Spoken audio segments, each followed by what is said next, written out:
अस्सलामुअलैकुम व्यूवर्स, कैसे हैं आप सब। उम्मीद है आप सब खैरियत से होंगे। मैं राशिद अवान अपने इस चैनल पर एक और वीडियो के साथ दोबारा हाजिर हुआ हूं। अगर आप मेरे चैनल पर नए हैं और आपने अभी तक मेरा चैनल सब्सक्राइब नहीं किया तो मेरा चैनल सब्सक्राइब कर दें। और अगर मेरी आज की वीडियो आपको अच्छी लगती है तो वीडियो को लाइक भी कर दीजिएगा और मेरे चैनल पर जाके मेरी मज़ीद दूसरी वीडियोज़ भी आप देख लें। तो आज की वीडियो में हम आपको बताएंगे कि एक मोची के बेटे ने कैसे सेक्रेटरीट में सेक्शन ऑफिसर की सीट हासिल की। तो चलते हैं वीडियो की जानिब।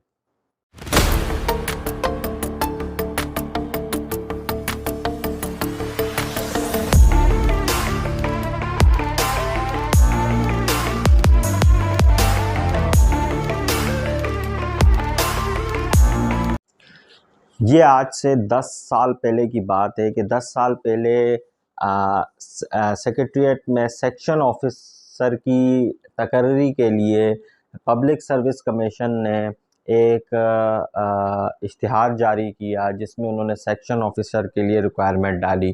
और फिर उन्होंने इसी रिक्वायरमेंट को मद्देनज़र रखते हुए जिन जिन कैंडिडेट्स ने फॉर्म जमा किए उन सब के तहरीरी इम्तहानात हुए। जब सबके तहरीरी इम्तहानात हुए और उनके रिज़ल्ट भी आ गए तो उसमें जो जो उम्मीदवार कामयाब हुए तो उन सब उम्मीदवारों को इंटरव्यू के लिए कॉल दी गई। और इंटरव्यू जो था वो सेक्रेटरीट के जो मेंबरान हैं उनकी मौजूदगी में होना ज़रूरी था। तो उसी मेंबरान की मौजूदगी में होने वाले इंटरव्यू की तारीख़ का भी इन्होंने ऐलान कर दिया। और जब तारीख़ का ऐलान किया तो उस वक्त बहुत सारे जो कैंडिडेट्स थे वो सेक्रेटरीट में आके मौजूद हुए, पहुंच चुके और वहाँ पे मौजूद थे। और उनमें बहुत सारे जो कैंडिडेट्स थे वो ऐसे कैंडिडेट्स थे कि जो एक मजबूत ख़ानदानी और सियासी पस मंज़र से आए थे और जिनको अपने सेलेक्ट होने की उम्मीद सबसे ज़्यादा थी। तो जब इंटरव्यू का इनेकाद हुआ, जब सेक्रेटरीट के जो मेंबरान हैं वो सारे मेंबरान अपनी सीट्स पर बैठ चुके थे और इंटरव्यू स्टार्ट करने वाले थे, तो उन्होंने सबसे पहले जिस उम्मीदवार को सबसे पहले उन्होंने इंटरव्यू के लिए बुलाया उस उम्मीदवार ने तहरीरी इम्तिहान के अंदर पहली पोजीशन हासिल की। तो जो सेक्रेटरीट के मेंबरान थे उनमें से एक मेंबर ने सब मेंबरान से इजाज़त ली कि वो आने वाले उम्मीदवार से सबसे पहले जो क्वेश्चनिंग है, सबसे पहले जो सवालात है वो मेंबर करेंगे। तो जिस जिस पर तमाम जो सेक्रेटरीट के मेंबरान थे उन्होंने उनको इजाज़त दे दी कि आप आने वाले उम्मीदवार से पहले ख़ुद जो है ना सवालात करेंगे, उसके बाद जो बाकी मेंबरान हैं वो फिर करेंगे। जब वो उम्मीदवार आया, आके उसने बैठा, क्योंकि उसने पहली पोजीशन हासिल की थी तहरीरी इम्तिहान में तो इसलिए उनको सबसे पहला नंबर दिया गया। लेकिन उस उम्मीदवार को अपने सेलेक्ट होने की कोई भी उम्मीद नहीं थी, क्योंकि ना वो किसी मजबूत ख़ानदानी पस मंज़र से था, ना ही वो किसी पॉलिटिकल या सियासी पस मंज़र से था।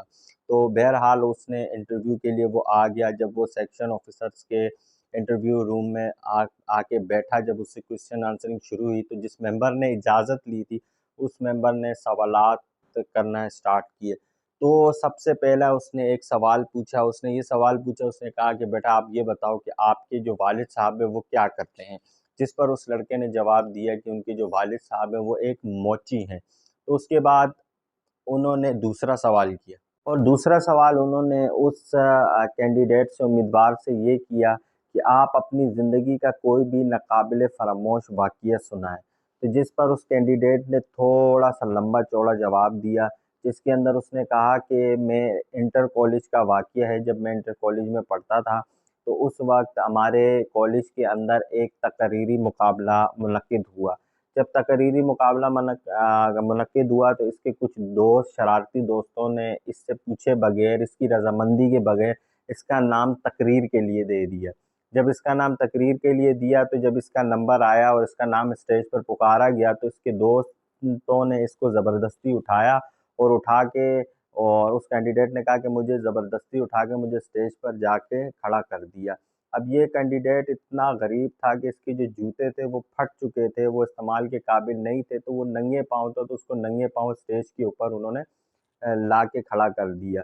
तो वो फ़ौरन तकरीर वाले स्टेज के बिल्कुल पीछे जाके खड़ा हुआ और अपने पाँव सबसे छुपाने लगा ताकि उसकी गुर्बत का तमाशा ना बने। और उसने अपनी ही दिमागी सलाहियतों से जो भी उसके दिमाग में आया उसने तकरीर शुरू की और तकरीर की।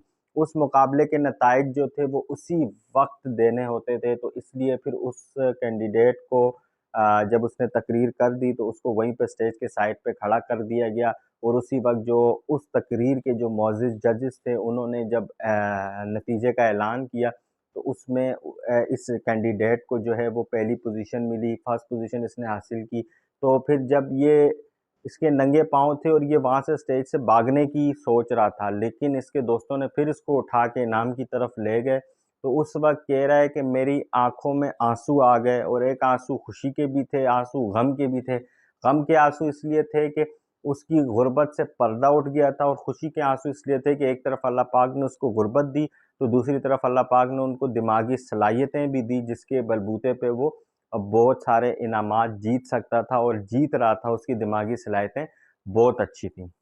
इस जवाब ने सर्विस कमीशन के सारे मेंबरान्स को हिला कर रख दिया, और उन सब की आंखों में आंसू आना शुरू हो गए। वैसे तो सर्विस कमीशन के जो इंटरव्यू होते हैं उसके अंदर किसी भी उम्मीदवार के सिलेक्ट होने का ऐलान नहीं किया जाता, लेकिन इस गैर मामूली सलाहियतों के हामिल नौजवान से मेंबरान ने 2 वादे लेकर उसकी तकर्री का ऐलान किया।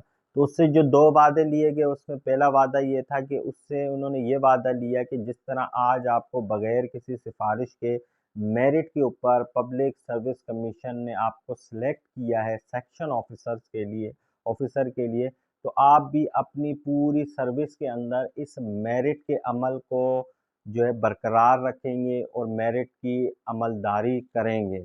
और दूसरा वादा उन्होंने उससे ये लिया कि आप अपनी पूरी सर्विस में कभी भी ऑफिस के अंदर बैठकर सिगरेट नहीं पिएंगे। तो इन 2 वादों के साथ जो पब्लिक सर्विस कमीशन के जो मेंबरान थे उन्होंने उसकी तकर्री का ऐलान किया, और इस तरह एक मोची के बेटे को अपनी सलाहियतों के ऊपर, अपनी गैर मामूली क़ुव्वतों के ऊपर जो अल्लाह पाक ने उसको गुर्बत के साथ साथ नवाजी थी, उसके ऊपर उसने सेक्शन ऑफिसर की सीट हासिल की बगैर किसी सिफारिश के, मेरिट पर और अपनी मेहनत पर। तो ये थी आज की हमारी वीडियो, जिसमें हमने आपको बताया कि किस तरह एक मोची का बेटा सेक्रेटेरिएट में सेक्शन ऑफिसर पर तैनात होता है। अगर मेरी वीडियो आपको अच्छी लगी हो तो मेरी वीडियो को लाइक कीजिएगा, शेयर कीजिएगा मेरी वीडियो को, और अगर अभी तक आपने मेरा चैनल सब्सक्राइब नहीं किया तो मेरा चैनल सब्सक्राइब करें और बेल आइकन को ज़रूर दबाएं, ताकि मेरी हर नई वीडियो आप तक बर वक्त पहुँच सके।